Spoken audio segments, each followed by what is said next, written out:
Welcome to another edition of the Game Sports Podcast. The Game Sports Podcast is powered by 91 Network. On this episode in segment 1, I will be joined by former professional NHL hockey player and current Sportsnet expert analyst Luke Gazdic, discussing the NHL season reaction and the entire preview of the NHL Playoffs 2024. In segment 2, I will be going solo, discussing more hockey, getting into basketball, baseball, and a little bit of a thumbs up for the Masters. Let's go.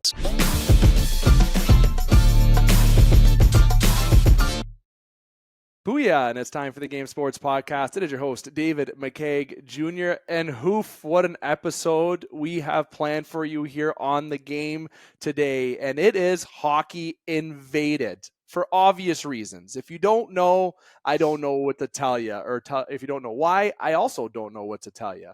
But nonetheless, to kick off the show, we are starting with a bang. Friend of the show and also a previous special edition guest. You can head on over, check through the channel, and find that show. That's where I accidentally actually called the San Diego Gulls the Gills during that show. I think this guy may remember that, and I thought I would chirp myself right at the opening. That's pretty fitting, but nonetheless, let's bring in the man who is joining yours truly here, Luke Gazdic, friend of the show, former professional hockey player, and obviously current analyst on Sportsnet.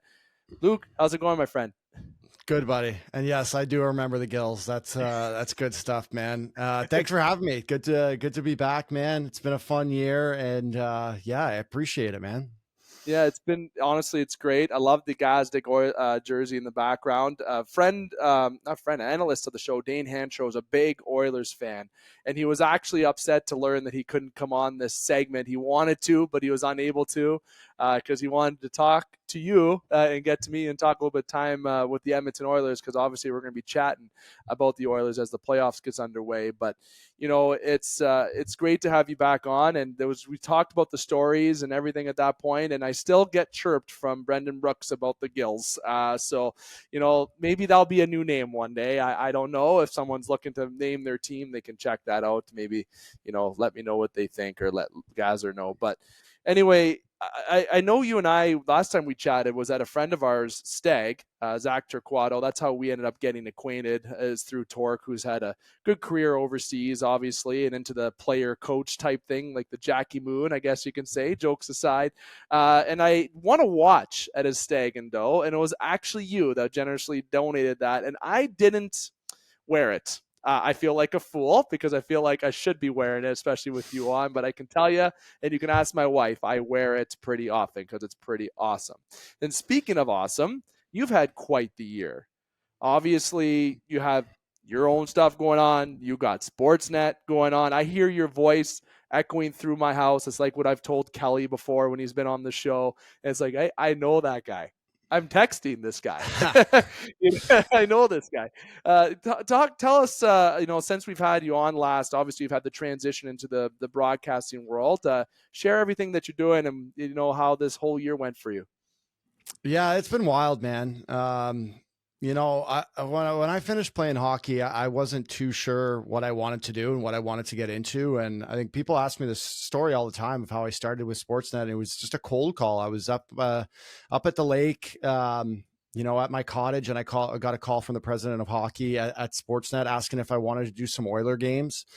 And I did a couple Oiler intermissions, and 2 games led to 4 games, led to doing the Hockey Central show. And I got a couple, appearances last year, probably two a month, something like that. And I signed on full time in the summer. Well, kind of full time, but Hockey Central 3 times a week. And man, it just snowballed, and it started becoming something that I really started enjoying doing. And before I knew it, Cassie Campbell had left the Monday Night Hockey panel. So I joined the Monday Night Hockey panel at Sportsnet. And, I was fortunate enough a couple of weeks back to get the nod to do Hockey Night in Canada for Leafs Oilers and then Flames Canucks, which was really cool to be on the desk and, get to mix it up with Ron and Kev Bieksa.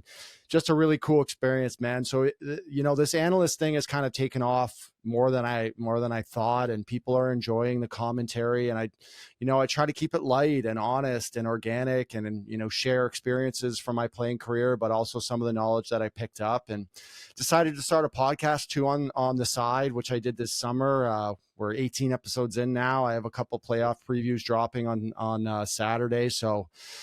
Or one tonight for the Leafs. So that's a little plug for myself, but mitts off with Luke Gazdic. So, I'm all over the place, doing tons of alumni events and stuff too. And, the transition from pro hockey to post hockey isn't easy, but, I'm taking it one day, 1 week, 1 month at a time here. And honestly, you had Simon Benoit on your recent episode that you had that I saw on TikTok. You did a little clip, of course, and what a great story with him in Toronto as well, where this is somebody who, worked his way out. He was expected to not even make the lineup at all this year, and look at what he's contributed. But, back to it for yourself, your podcast yourself has done very well. You can check out, you do clips on TikTok.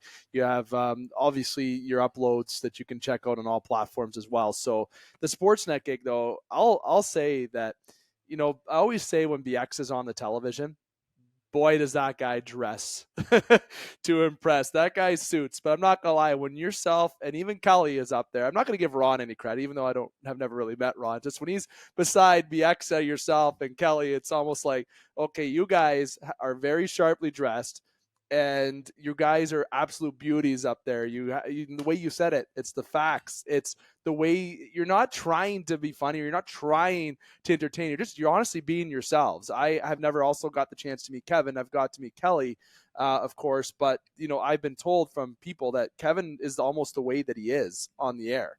And hearing you talk, you're the same too. And Kelly, you guys are very genuine and funny guy. It's just normal, real content. And that's what we feel that we get with you on the panel. Oh, I appreciate that, man. And, it's really easy for me to prepare and to handle live TV when I'm just being genuine and being myself. And that's kind of a decision I made, was to just, try to be my own best version of myself, and people have really enjoyed it and embraced it. And you nailed it with Kev. I don't want to say he doesn't prepare, because I don't want this to come across wrong, but what you see is what you get. Like, that is Kev. It's not like, some people turn it on when we go live, and I don't want to say they're different, but it's definitely like an enhanced version of that person. Whereas Kev, it's whether the light's on or off, he's the same person. He talks the same way. He's very honest, no filter. He just kind of calls it like it is. And I think that's why we had such good chem in just the one show that we worked together, because it was two hockey guys that have, been through the battles and are on the other side to talk about it. And try to obviously dress as nice as possible. That's the best thing about working at Sportsnet, buddy. We have a suit deal with a company called Jack Victor, and we all have our nice little cubbies at the studio, and we have a whole team of stylists. So when we walk in there, they, kind of ask us what we want to wear, what color, and they just curate a whole outfit for us. And, we can try a couple different things and see what works, but it's definitely one of the cooler things about working there is getting a nice update for the suit closet and having someone dress you for every show. Oh, I love that. And I like, honestly, the touches that you have when you have with the panel, then you're on the couch. That's great. That's great. I think that couch ad is great, where it's a bit more relaxed, more genuine. Just overall, the content you guys have is great. And I think, the panel, there was obviously an announcement, or there's official, obviously, who's going to be on the playoff panel. I'm sure I didn't really ask this off. It's just not a scripted question, but are you able to share that news that we know what's going on with the playoff panel? Yeah, I can. So, released on Rogers Media today. I can actually read you the exact line. Ron McLean and David Amber host the pregame and postgame alongside, this is the best part, experts, Kevin Bieksa, Elliot Friedman, Luke Gazdic, Kelly Rudy, and Jennifer Botterill. So I'll be a part of the Hockey Night crew for, actually, goaltender Jake Allen is a special guest as well. That's news. that's new. Cool. So that's cool. Another former player, but yeah, I'll be getting some playoff games in here, which is really cool. I think it really helps that we have 4 Canadian teams that made it this year. And Yeah. to be honest, 4 really good Canadian hockey teams. So that helps my case in getting some appearances on TV, and also doesn't hurt that my Oilers are going to try to make a run for it as well. Oh, I know there's I had a prediction at the beginning of the year, Leafs Oilers Cup final. I said it, this is going to be the year. I'll share what my prediction / true prediction will be at the end of our segment, but that is a wild panel. I'm very excited to listen to each second of that. And I like what they did last year. They had the coaches come on as guests throughout each series. And I think that's going to be cool this year if they can do a Jake Allen, bring in some guys that may have potential to be good on air, that may be good opening for them once they stop playing. Maybe not on Sportsnet, but maybe it's something they do with other companies. I'll say the other companies, if it's DSN, if it's ESPN, wherever it is, that it gives them that exposure. Maybe they want to start their own podcast, because that is the way of a lot of news outlets today. So it is great. And I got to say one more time, continue to dress the way you are. Jack Victor has hooked you guys up tremendously. Okay. If you ever talk to the guys with Jack Victor, if they ever want to send me a suit, let me know, because I'll have no problem trying them on or taking one off their hands if they're going to throw one out. Yeah, it's good stuff. Well, I'll continue it, man, and I'll tell them, send me your suit size, and we'll see what we can do. Love that. Okay, this year I want to get into the playoffs. That's what the heading's going to get into. I know I tend to go down rabbit holes and extend time and shows. I'm going to try not to do that because no time's valuable. But before we get into the playoffs, this season I think was a hell of a ride. It was great. Yeah, look at McKinnon, what he did. Look at Kucherov, what he did. McDavid and Kucherov, what they did with 100 assists. Obviously, Matthews didn't get the number that everyone wanted him to get. Obviously, I think the boys in blue were trying as hard as they could to give him that goal, especially the last game of the season, where I think they were just looking for him the entire time. They weren't even thinking about shooting the puck. When they saw 3-4 on the ice, they were giving him the puck, which, I get it. You've played on a team too. You're just trying to get him that milestone. And we saw a lot of great storylines this year, I feel like. But there was also a lot of surprises, teams that didn't do as well as we figured they would. And New Jersey is one of those teams for me, to be honest. I thought they would have a much better season. And there's some teams that did surprise. I didn't think the Philadelphia Flyers would be where they were, to be almost battling for a playoff spot. So obviously there was a lot of storylines this year, and I want to give you a couple minutes to bring your opinion forward on some things that either surprised you or some highlights this year that stood out to you before we get into some playoff chat. Well, I think first and foremost, the team that comes to mind for me is the Vancouver Canucks. And I spent a lot of time at Sportsnet. We cover Vancouver, Calgary, Edmonton. So a lot of the late night regional games, we stay and do intermissions. And I'll tell you, last year from where they were to where they are now it's been just such an incredible turnaround. From the coaching carousel they went through to some of the massive trades and moving on from Horvat to bringing in Rick Tocchet and establishing a culture there. Not only the team performances, but individual performances. I will take some credit on an early prediction at Sportsnet. I called Quinn Hughes for Norris just because I saw his improvement and getting named captain. I thought, that was just the perfect thing for him. He was going to take a lot of responsibility, but I don't think even myself expected him to have a 92-point season. JT Miller's become one of my favorite players to watch in the league. Just an absolute warrior out there.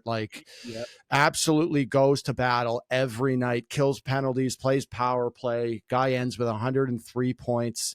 But to turn Vancouver into a 50-win team, and I think the thing for them was, I kind of think of Edmonton on the shorter term of where they were to where they are, but it's not easy to go in and establish a culture and have a turnaround so quick. And if you break down the Canucks in 20 game segments, if you break down their season by 4, they went 13-6, 13-5, 12-5, and 11-6. For me, they are the model of consistency. And I think we all expected a drop off at some point, especially when they started hot against the Oilers. We're like, it's Vancouver. They'll probably end middle of the road, maybe sneak into a playoff spot. But for them to finish first in the Pacific, 50-win season, to me, that what I would consider the biggest surprise for me this year. I will also say on an individual milestone, I know you mentioned Matthews, but looking at the Oilers and Zach Hyman's 54 goals, Yeah. I understand that playing with Connor McDavid can do that to you, but you still have to put the puck in the net. And Connor's not an easy player to play with. I've watched his entire tenure in Edmonton. I lived with him when he was an 18-year-old rookie, and I've watched dozens of players that they've tried to put on his wings, and just not a lot had worked. Nope. And Zach has certainly clicked, and 54 goals is no joke in the NHL. I don't care who you are, where you came from. That was certainly a really fun story to watch this year. It was, can he get 30? Can he get 40? Then can he get 50? And that was a really cool thing to follow along, especially at the price point they have him for. You know what? I said two things with that this year, that Zach Hyman left Toronto to go to Edmonton on a 5.5, give or take, a deal. And, people are like, well, that's not a great contract. His knee, right, his injury. I know one team that would love another top 6 forward that could score goals. There's a lot of teams, but I know Toronto wouldn't mind a feisty top 6 forward. Oh, wait, they did have Zach Hyman. So, he goes to Toronto, and you brought up a good point about McDavid. He's great to play with. I'm sure if it's help, but you have to know how to put the puck in the net, okay? And he's played with people that didn't work. I almost want to compare the Hyman McDavid to maybe the Crosby Kunitz. I think that McDavid Hyman's better, obviously, because of the statistics that prove that from Hyman's perspective. Obviously, Kunitz didn't reach that level of goals, but he did get a lot of points. It was really successful with Crosby, which led him, of course, to play with the Olympics in Crosby because he had so much chemistry, right? So that's where I kind of see the comparison is between the two of them. And that's a great point. Yeah. Great point. And you got to think that coming up for the Olympics here, even the Four Nations, that Hyman's going to be a part of that. I think he's certainly earned it. And, I love story time. I'll give you a quick story time. You mentioned Crosby and Kunitz. My first year in the NHL, I'll never forget this. I was a rookie, and we had been caught out there for about a minute and a half on a long shift with an icing, and obviously we don't get to change. So we're in the D zone and we're playing Pittsburgh, and I look over and Crosby, Malk, and Kunitz jump over the board with Letang. And I just remember looking at my centerman and just being like, oh boy, what are we going to do here? And we snapped that draw back as hard as it could. Boy Gordon, puck off the glass, and I sprinted to the bench as fast as I could. I wanted to stay out there for a bit, but it was an intimidating line to be out there against. You just look at that and go, oh my God. What's going on? I know. I said to my centerman, I said, what's the draw? What's the D play? And he just looked at me and said, just survive, buddy. Let's just get the puck just out. Survive. Yeah. I'm going to grab the puck from the ref's hand before he drops it and throw it in the crowd to take the penalty. It's funny that he's like, we'll take Quinn Hughes, 91 points this year. It's one thing too. I had a little highlight in my notes, 91 points. I know McCarr, Hughes, the stats this year with points, the goal scoring, love it. Like, it is great. It is absolutely phenomenal. I hope that we consistently see that more. I know goalies may not agree, but too bad. There's a lot of strong talents, and I think it just makes for great conversation. So those are good points to bring up, guys. No, honestly, he's been unreal. Sorry to cut you off, but man, what a year. Like, watching the Canucks and watch him walk the blue line and pull the puck up in rushes. He is so fun to watch. And I don't have a vote, but he'd be my Norris for sure. Yeah, it's hard to not give him the nod, especially for a team that was completely changed. And JT Miller, I got to get on that bandwagon too. And if you're not, you should. The guy is so competitive. He just does not like failing or not doing well. He goes out every shift and works his rear end off.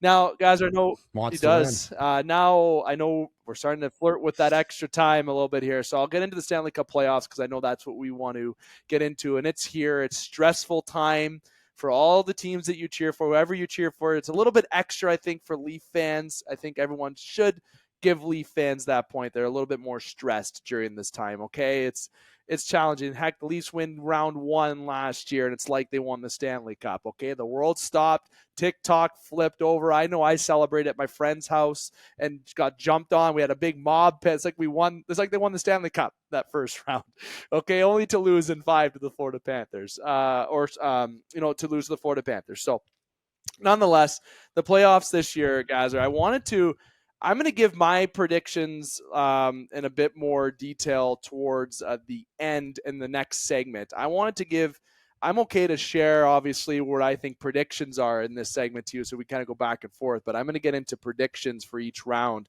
when I get a break and once we let you go. I want to give you the floor. I want those to hear from you instead of just hearing my voice on what I think. Who you think is going to win which round, or however way you want to approach it. Who's going to win the cup? Who's going through? Maybe if you want to, go through each series, predict a winner, whatever you want to do, whatever is in your comfort zone. Well, it's funny you ask that because we're doing a Sportsnet one. They got a big article coming out. So I have been kind of working on this a bit. Listen, I'm not going to lie. I love the Oilers. Since Chris Knobloch got hired, there's been nobody in hockey that's been as good as them. The stats don't lie. Their home record doesn't lie. So I'm very high on the Oilers. I think if there's any year they can come out of the Western Conference, it's this year. Vegas just crossed over to the Central. They'll play Dallas. So that immediately knocks out one of those two teams. Winnipeg is another team for me that I'm looking at and thinking this is a really good team that could go all the way.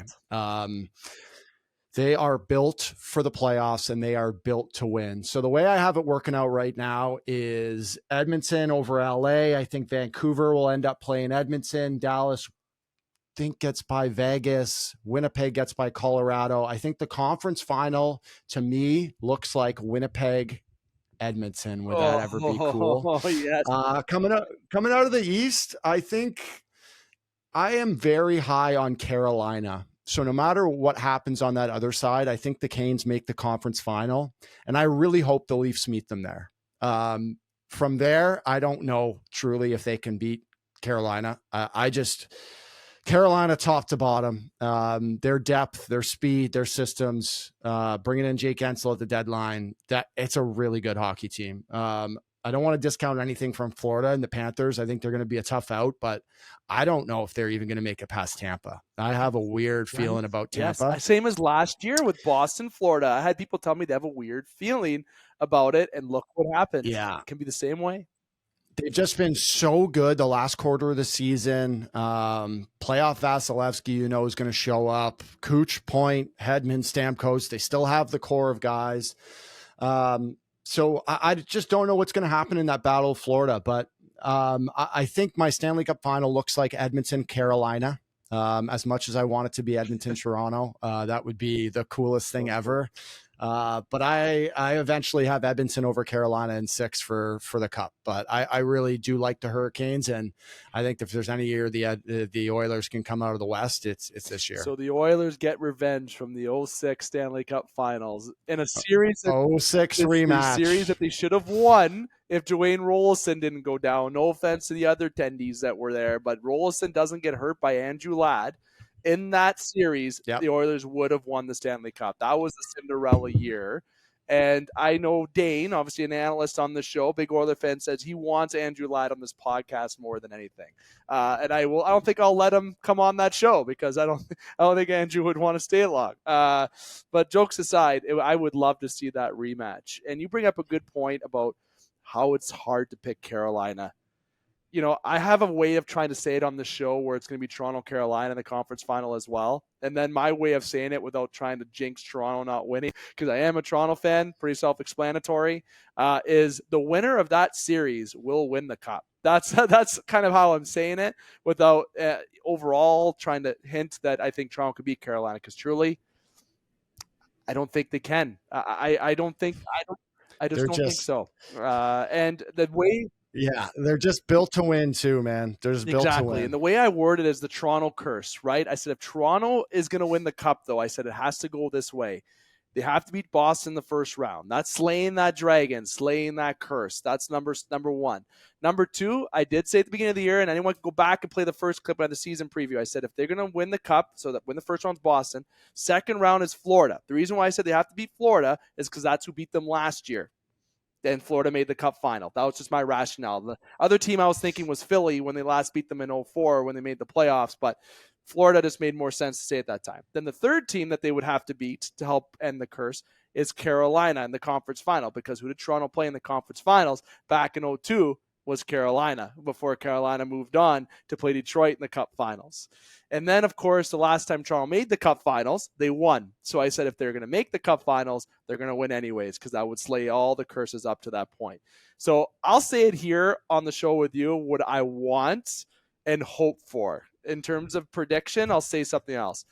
Oilers-Leafs Cup finals. I said that at the beginning of the year.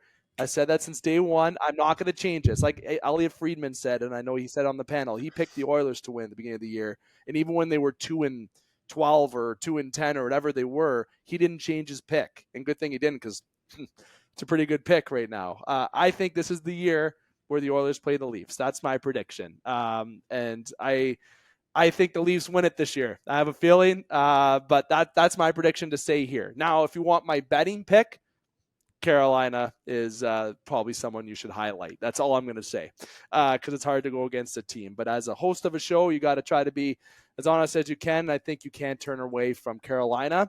And even somebody that I really highlighted, because I think they're going to get on to at least round 2, but it's going to be tough when they play Winnipeg, is Dallas. I know James Sobalski picked Dallas to win the Cup on the show as when he was a guest, and they just look really good too. But Dallas, Winnipeg, Vancouver, Edmonton, it can go any way, literally any way with those guys. In the East, I think it's almost easier to pick. I don't know. I think the West is harder to pick a winner this year, but I think the Oilers are a safe pick and Carolina is the safe pick. But everyone knows where my heart's at, obviously. But wouldn't it be great, McDavid, Matthews? Like, wouldn't that just the hockey world?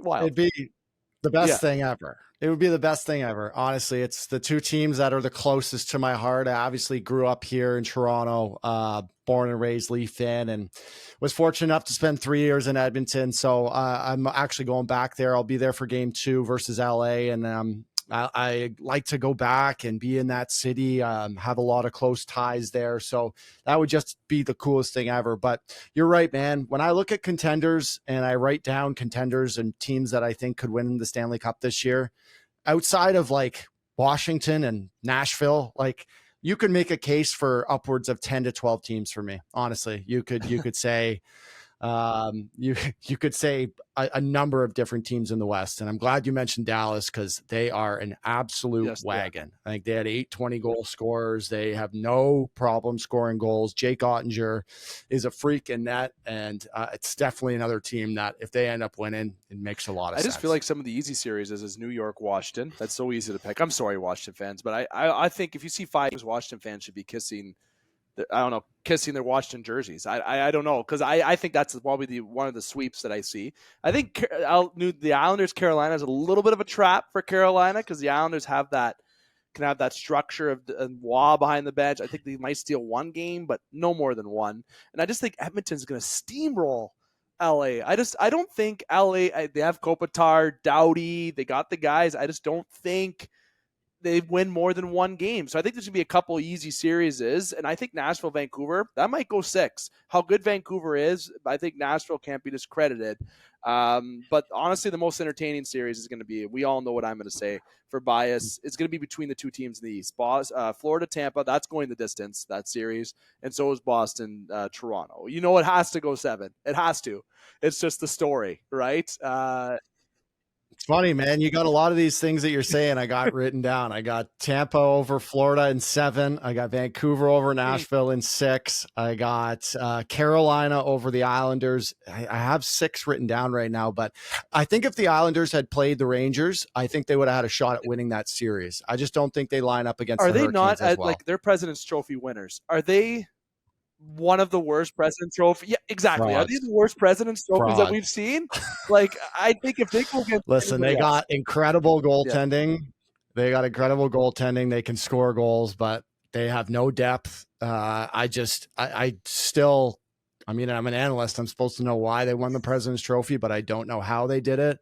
And I just think, I think they have some fraud tendencies. A lot of easier games. I'll say it, Philadelphia, Pittsburgh. You're playing the capitals of the world a bit more. I know when Toronto played New York this year, it was not that difficult for them except one shootout game. Washington is one of the worst wild card teams that I've seen. No offense to the grade 8. him, and I would have been cool to see maybe Crosby get in there, even though, if they've had enough winning, I think it would have been such a great story for Crosby to help Pittsburgh rebound. But overall, this is going to be a very Buddy, the Washington Capitals have a minus 37 goal differential. That means that they were outscored by 37 goals this year, and they still made the playoffs. It's insane. And I credit the job Spencer Carberry's done there, and Ovi scoring 30 again. Like, it's cool. I'm still trying to figure out how they snuck their way in. Here's the last thing I'll say then. The playoff format, I've talked about this show on the show so much. I've talked about how shootouts, I'm a fan of 10-minute 3-on-3 than shootout. I've even said 5-minute 3-on-3 than 5-minute 2-on-2, but we all know that won't happen. That's far-fetched. So 3-on-3 for 10 and maybe a shootout. I don't think a game should end in a tie. Or maybe the point system changes. I don't know. I'm interested in some of that. But one thing that I would love to see change is the playoff format. Okay. And not because I'm a Toronto fan, and I'm sure you don't mind it, like even playing the Kings, or anybody, you could have paid Vegas if you're an Oiler fan. That format still would have sucked. But I think the format needs to go back to 1-8. But my dream is 1-16. I've said that before. I know I'm not the only person to say that, but we know from a travel perspective in the NHL that Mr. Gary Bettman may not agree, and some other governors may not agree, but the format needs to change. I was cool for the first 2 years. It was cute when Washington was playing Pittsburgh a couple times, and they finally did win Washington after 5 years to beat them. That's what Toronto fans are hoping for against Boston. But I just feel that format needs to change, guys. Or I don't think it's. No, I agree with you, man. I'm with you. I am kind of in the dreaming state too with 1 versus 16 and how cool that would be. Kind of like the Frozen Four March Madness type style bracket, but I'm with you. I think they should go back to 1 versus 8, or even the regular season system of rewarding a team with 3 points for a regulation win, or however it is. I think this division thing has kind of played itself out. I agree. And you know what? Honestly, cool. Made some rivalries, but why not make some new ones? Wouldn't it be nice to see Toronto play against, I don't know, LA first round, something different, right? Or if they would have played whatever. I'm not sure how the seeding would have worked out. I'm just pulling that out of my head. But again, we're in for an exciting playoff, Gazzer, and I've kept you a little bit extra, so I'm going to get towards wrapping this up. Sorry, easy for me to say, so I can let you go and get back to your day. But nonetheless, I want to give you the floor again one more time to kind of promote a little bit more that you're doing, where they can follow your podcast. Then I can let you log off. I appreciate it, man. Well, in terms of TV, I'm not sure of the actual dates or games that I'll be on, but keep your eyes on Sportsnet for playoff hockey. I'll be doing some panel dates. And then in terms of my personal stuff, Mitts Off Pod, I did 2 playoff preview episodes. So the first one's going to drop in about half an hour. I previewed the Toronto-Boston series with Andrew Raycroft, who is a studio analyst for NESN. So we did about a half an hour breakdown of that series. And then on Saturday, I previewed the Edmonton LA series with former Kings assistant GM Mike Fuda. So we are dropping that one Saturday. So we did like a double playoff preview episode, and I'll be looking to do some of those as the playoffs roll on. And then I have some cool summer content coming with some NHL guys and some NHL players that you guys will see more of when the summer rolls around. So keep your eyes on the TV and on the Mitts Off Pod, YouTube, Spotify, Twitter, wherever you get your podcasts and video content. Check us out and follow us, and awesome. Appreciate it. I'm glad that you came on and we finally connected. I know we've been chatting since the deadline and everything, but very happy got you on for a playoff preview. And as the summer rolls around, I know we can reconnect with some big stories that occur, or maybe if Torque wants to take his social abilities to the platforms with me and you to chat, I think that would be pretty fun. But nonetheless, I appreciate you taking the time, Luke, and so we'll be hearing you throughout my household and throughout the radio waves and everything. And again, thanks for taking the time. Yeah, no problem, Dex. Thanks for having me, That's buddy. Luke Gazdic, former NHL player and obviously current expert analyst. I'm quoting that right from the announcement from Sportsnet. You will hear him throughout the playoffs, and you can also check out his podcast as he mentioned. And if you need to connect and follow where the link is, you can let me know and I will send it over to you. But nonetheless, I'll even try to maybe do a little teaser in the comment section below for you. So check that out. But nonetheless, I'm going to take a quick breather, before I start talking to myself, because it'll be just me solo in the next segment for about 15 minutes. I'm going to have my usual show beverage, and we'll be right back right on the Game Sports Podcast with more sports content. Don't go anywhere. Welcome back to the Game Sports Podcast. This is your host, David McCaig Jr., continuing to host you this evening, the Game Sports Podcast powered by 91N. I want to thank Luke Gazdic for taking the time to come on the show here today to talk NHL season reaction as well as NHL playoffs. 2024 NHL playoffs is already here. Wow. And I, of course, as you know, I'm going to get into a little bit more hockey here before other content, before we wrap up the show. And it is just going to be yours truly for this segment. So there won't be any NHL redraft or any of the usual NHL chats and content that we have on the other shows, but we'll table that for next week and so on. Nonetheless, to continue tonight's show talking about hockey, I'm going to dissect right now each series about where I think it's going to go. Obviously, you heard Luke's. Obviously, he went through his, and I did give my prediction about what I want and what I think, but I am going to go through each series in real time for you on my end, just in case you want to reference what I tell you. So why not? Let's kick it off. Florida, Tampa. Look, I agree. I think this series is a little bit of a trap for Florida, just like how Boston was trapped by Florida, and that series was so unbelievably one-sided in odds for Boston. And there was multiple people, especially some former professional hockey players, that texted me and told me, Dave, you got to talk about Florida being that one sleeper pick over Boston. And I didn't listen. And I now see that there's got to be a sleeper pick in these playoffs. And where that's going to be, I don't know if that will be in the first round or not. I don't really have many sleeper picks, but there's got to be one. A lot of my picks you're going to see are a bit more safe, but this series, Florida-Tampa, this is that sleeper series. This is the one that can go in any direction. Tampa Bay's hot, but Florida, they're riding that momentum. They lost in the Cup final last year. They got a team that's just well-built, well-coached all around. This series goes 7, but I got to say the Florida Panthers win this one in 7 games. The second series, Boston-Toronto. Look, every year since the COVID bubble, I have picked Toronto to win the Cup for a couple reasons. One, I'm a Toronto Maple Leaf fan, as you can see around me. Yes, but we are on a sports podcast. I'm going to give you as real as an opinion and as realistic as an opinion as I can. Of course, as all analysts will want to do and should do. But so when I talk about Toronto, I'm going to say that at the beginning of the season, I thought it was an Edmonton-Toronto Stanley Cup final. That's what I thought, and I don't want to change that pick. I really don't. But just hear out my picks, and you'll see what I mean about where I stand. Toronto-Boston. This is the year Boston is slayed. Toronto slays the Dragon this year. 7 games, Toronto beats Boston.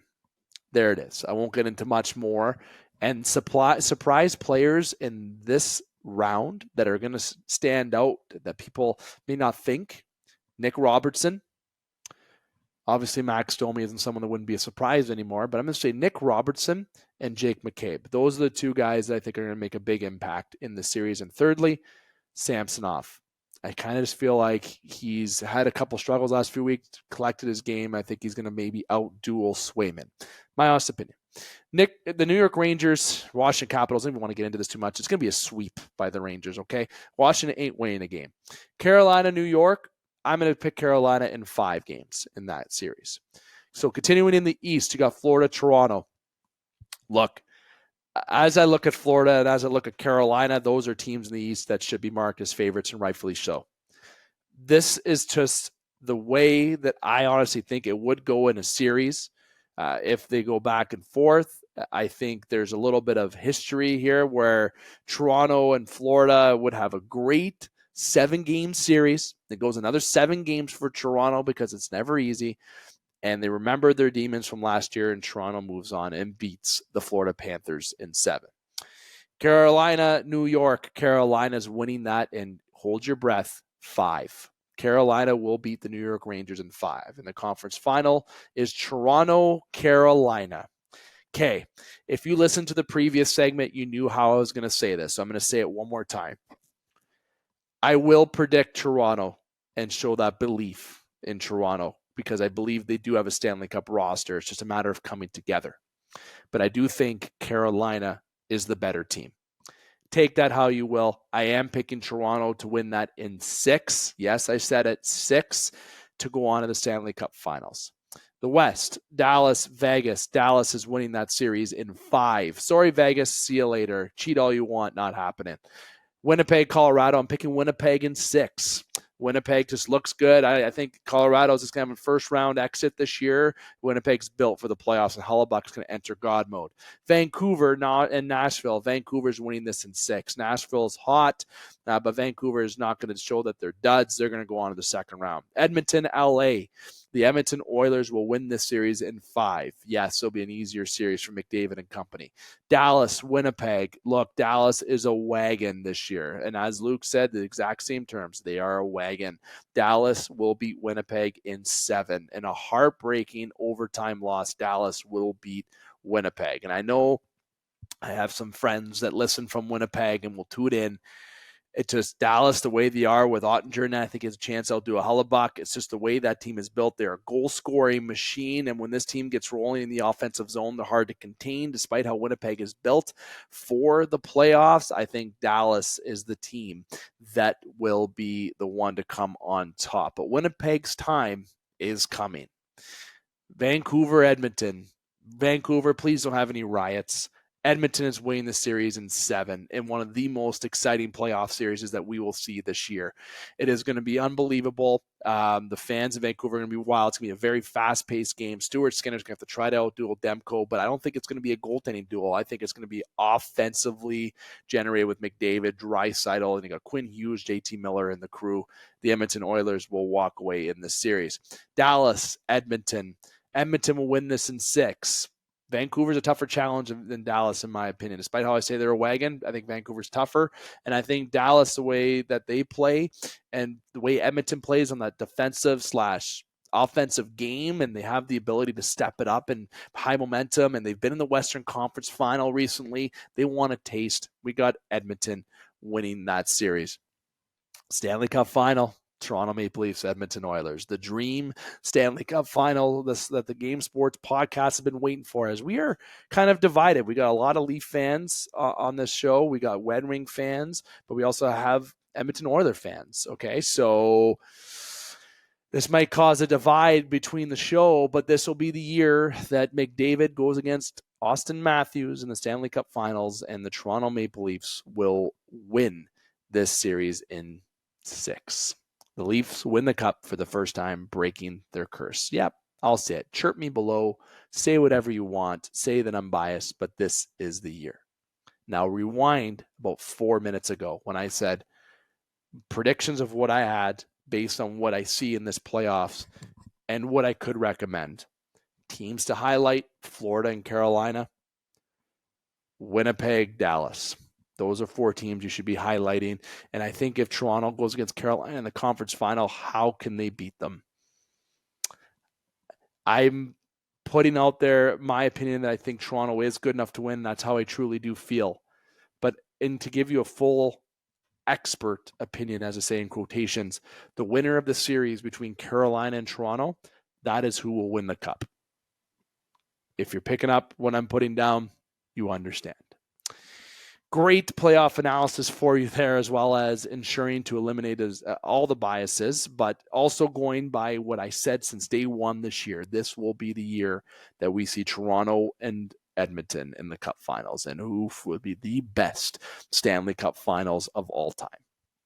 Let me know what you think the Stanley Cup winner will be. I know there's a lot of divided picks. It's certainly going to be a great playoffs, and it gets all started tomorrow, Saturday, April the 20th, as you got Carolina, you got the Islanders, you got Toronto, Boston. All the games are getting started this weekend, and is it going to be a fun ride. Are you nervous? I know as a fan, I'm nervous, but as a sports podcast host, I'm excited for the storylines that we're going to see. Second topic in terms of hockey, outside of the playoffs, there's a team that's not in the playoffs. And no, they're not just not in the playoffs, they're also not in Arizona anymore. They are now been relocated to the Salt Lake City, Utah. And I wanted to give that discussion. I know I said earlier this year, and you could check out some recent clips that I mentioned on TikTok and Instagram, that I feel that Utah deserved a team. And it was a lot of conversations on a lot of podcasts, and it was kind of aggressively brought forward that they wanted a team, and it wasn't a secret. I think that's a great fit in Utah. I think moving Arizona to Utah is a great idea, especially where they were playing this year and all the challenges in Arizona. It was the right time to move that team. Am I in the belief of an expansion? Yes. I've talked about Houston. I've talked about Kansas City. I've always been an advocate of going back to Quebec City. Why? I think people all know the answer why. They point fingers at Gary Bettman. They point fingers at multiple governors. I heard an expert say, and I'm not going to say his name, and I've actually texted this individual, and nope, it's not Luke, and no, it's not Kelly. Somebody outside of who you think. No, it's not James Duthie either. But I've talked to someone who's into the media world, and they have told me that what if the Canadian governors are the ones and the owners are the ones saying no? And I know that was also mentioned on television, but I don't think that would be the case.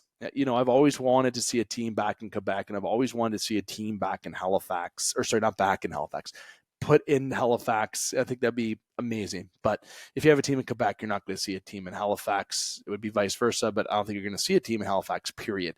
So just bring a team back to Quebec, expand Canada to one more city, not to Hamilton. Okay, no, we have the two Ontario teams that we have in place. Ottawa, Toronto is enough. I think a team has to go to Quebec. If you're looking at expansion, you got to look at expansion to Quebec and Houston. I love that idea. I love that idea the most, but we all know Houston and something like Kansas City seems to be a bit more realistic. But now, based on what we hear from Elliot Friedman and the expert crews, that two-team expansion on top of this relocation may happen. So you got Utah who's going to be in the league, but then there's going to be a chance for the NHL to go back to Arizona in about a year and a half, 2 years, if they can right the ship, get a new arena, get some new ownership, get some season ticket generation, etc. And then you'll see a second team, and I'm assuming that second team will be Houston, which ultimately I can see the Houston, but to bring a team back to Arizona, I'm over that project. I don't care what arena they built. I don't care how many tickets they think that they can sell. Look, it has not worked out. And there has been stories in Arizona and even when they were Phoenix, a lot of good players have come through there. They're moving to Utah now. This project is over. Okay, the project in Arizona, give it a rest. Don't treat it like Atlanta where you're going to go back a second time, or even looking at Atlanta for a third time. So I should even mention that team as an expansion. Never mind if it's Houston. They're also looking back at Atlanta, which blows my mind, despite the demographic. Going back for a third time, you got to be kidding me. Try something different. Look at Houston. Look at Kansas. But most notably, look at Quebec City. But ultimately, do not go back to Arizona.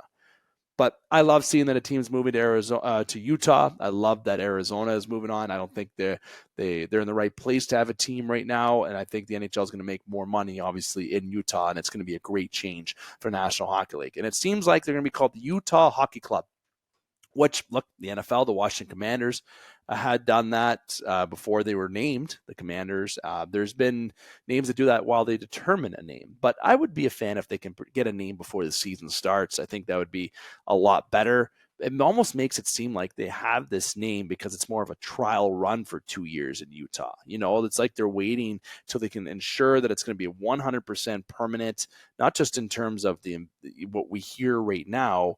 They hear that Arizona can go back in the next year and a half, but in Utah, is there something in this background that we don't know? Is there something that if this doesn't work out in so many years, are they going to relocate? We're going to have to wait and see. But Utah Hockey Club, maybe they're just doing it to kind of wait and see if they get the name that they want. I think there's so many names that they can go off of. I've heard of Utah Venom. I think Utah Venom would be so cool. Obviously, you got the Utah Jazz that are there in the NBA. Maybe you could do something that's a little bit more not I know the St. Louis Blues are a team, but maybe you can look at something around there. There's been the Utah Blizzards. There's been just Utah HC for a little bit before you name it. But if you're looking at my vote, I'm going to say maybe the Utah Venom. I think that'd be pretty cool to look at the Utah Venom as a team. I've heard somebody say Utah Dragons, but okay, now you're taking teams from the NHL 24 roster, it sounds like. But Utah Venom, that's my vote right now. I think that'd be cool, but don't think it's going to happen. Ultimately, Arizona goes to Utah. Great move for the NHL. Love it. I can't wait to see the experiment and the new state-of-the-art facility. But if you're talking expansion, sure, I know there's cities that are mentioned, but you got to get back to Quebec. My goodness.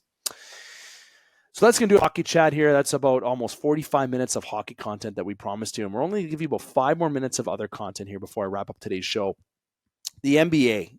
I'm going to go to the NBA briefly. Obviously, you got the Warriors who lost the Kings, lost in the play-in. Clay was scoreless in that game. Curry wasn't himself.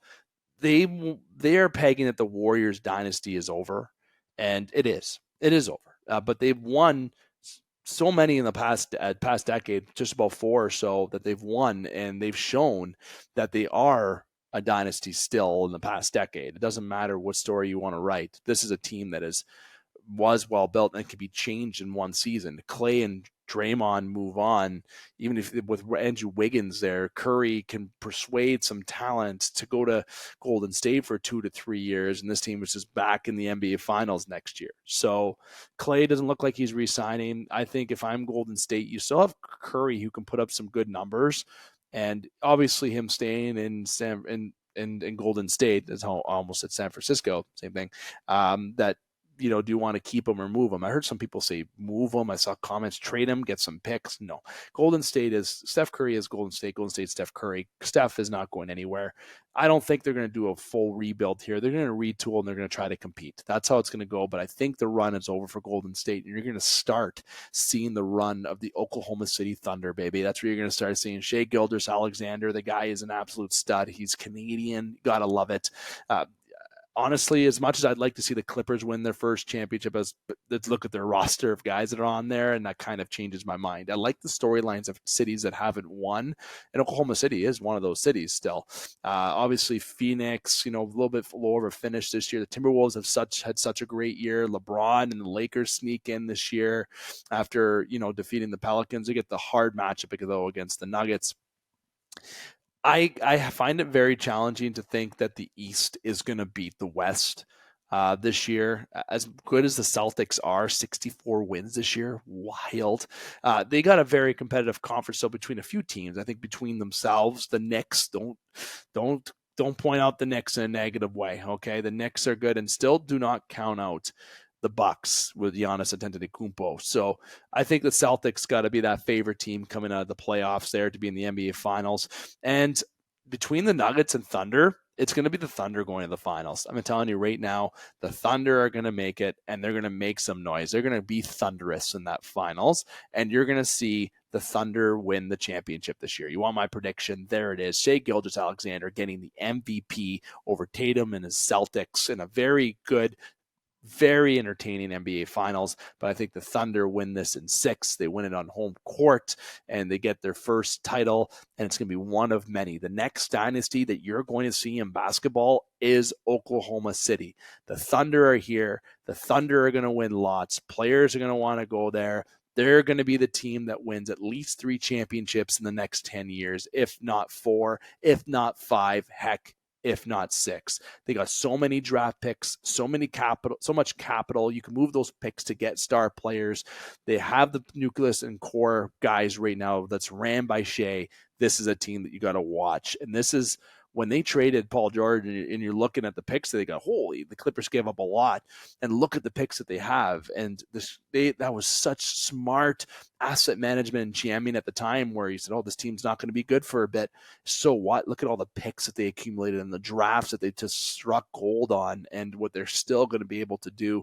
This team is 57-25 with this young group of young group of players, wait and see what they do next year. And as they grow, this is going to be a team that will hit 70 wins at one point. We will see 70 plus wins with this team in multiple championships. And the first championship is this year. Oklahoma City will not disappoint and be frauds in the 8th seed. They won't collapse in the 2nd seed if they are in the second round, if they play the Clippers or Mavs. This is a team that you'll see win and be the next dynasty. Last point I'll bring up when it comes to MLB baseball. Oof.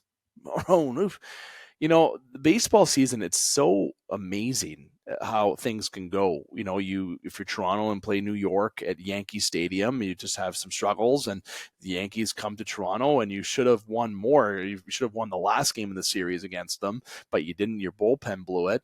You're looking at some of the players, how they started the year, and some of the pitchers all around the league. And I think in the MLB to this point, I think the start's been pretty good. You have a lot of teams that are close to start. If you look at the AL East, the Yankees and Orioles are close. You got predicted the Orioles are hungry this year. When are the Rays going to start not being good? It's annoying. But the Blue Jays and the Red Sox, the whole division, everyone's within a game of each other. It's amazing. You look at the AL Central, top 3 teams. Tigers have had a good start to the year. The American League West, everything's tight. Yes, it's only 20 games into the year, but it's good to see that if teams can stay close together for the entire year, won't happen. Separation will come eventually. But as you look towards other divisions, the Dodgers are where as we expected. The Brewers have had such a hot start. The Reds a little bit soft start. The Braves are being the Braves. The Phillies are looking pretty good, but the Marlins are looking atrocious. Oof. When is this team going to figure it out? They got some good young pitching. They've had injuries, though, obviously, that they have to deal with. They got some promising arms coming up. Perez. This is going to be a team that will eventually grow, but still quite some time away. Just overall in the league, we've seen a lot of entertainment and a lot of teams in the division that are still close. The Royals, I didn't think they'd be 12-7 right now. I thought they'd be more the Marlins were. The Twins, 6-11 after their playoff last year and what they did to Toronto. What a slow start. The White Sox, they're where they should be. This team is going to be the worst team in the MLB for the next not 1, not 2, but probably 3 years. Luis Robert is saying, get me out of there. Anywhere would be great. That's where his mindset's at. But overall, I think the most entertaining division is down to 2. It's the AL East that has my eye, and I'm really checking the NL East as well. But the Braves, Phillies, and Mets. I think the Mets can be really impressive and really get hot. They have a team that could. They spent so much money, but when you look at who they got to look up against, the Phillies and Braves, just don't think they're going to do it.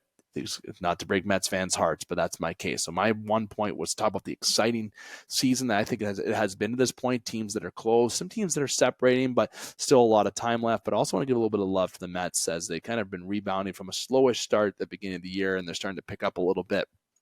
In the last 10, they're 8-2. They're one of the hotter teams in baseball. If you look across the standings, there's not too many teams that are 8-2. I know in the NL, the past 10, the Mets are the ones that highlight the most. And if I look at my notes correctly, if you're looking over at the AL, the only team that's had close to that is 7-3, and that's Baltimore Orioles in the past 10. So there's going to be a lot of streaks this year with a lot of teams, and I think we're going to see a lot of movement in the standings. I think it's going to be one of those years where you're not going to have somebody be 20 plus games unless it's the Dodgers at the end of the year. Outside of that, I think you're going to see divisions where they're going to be a bit tighter than we expect, and it's going to make for a very tight wild card race. And teams that could be surprising and not achieve what we think. The Blue Jays could be on that scope if their pitching can't stay consistent, their bats can't wake up. If the Twins don't smarten up out of their slow start, we can see them out. The Mariners, they've started to pick up a little bit. They have the team that has some offensive pieces and some young pitching, but I feel like they're not capitalizing on their roster to make it the best that they could. And boy, do I love seeing the Astros 6-14. I hope that they can stay below, especially stay below the Athletics. Look, I'm a host of a sports podcast, but I'll say there's teams that I don't mind seeing going down to the bottom, and one of those teams is the Astros, and the other team would be the Yankees. Don't care what you think. It's proof. I will give credit, though. Those are good teams on a roster, especially the Yankees. Their first 5 guys, my goodness. My Lord, it's unbelievable. But it's hard not to enjoy a team like the Orioles, like the Blue Jays, some of the young talent, the Guardians have some young guys coming up, the Tigers have some young guys coming up, the Braves, the Cunha. I'm all over when I talk about baseball right now, but there's a lot of good storylines. And overall, in summary, I think the season has been an exciting start. And I think this will be one of those years where it's going to be right down to the wire, and we're in for a treat. Maybe the NL West is the only division that might have a separation towards the end of the year. But I do hope that I'm wrong. Nonetheless, that has been the Game Sports Podcast. This edition of the Game Sports Podcast featured 2 segments, as you know, invaded by hockey talk. A bit of taste of basketball and baseball in there for you. But there is one thing I want to give up. Thumbs up.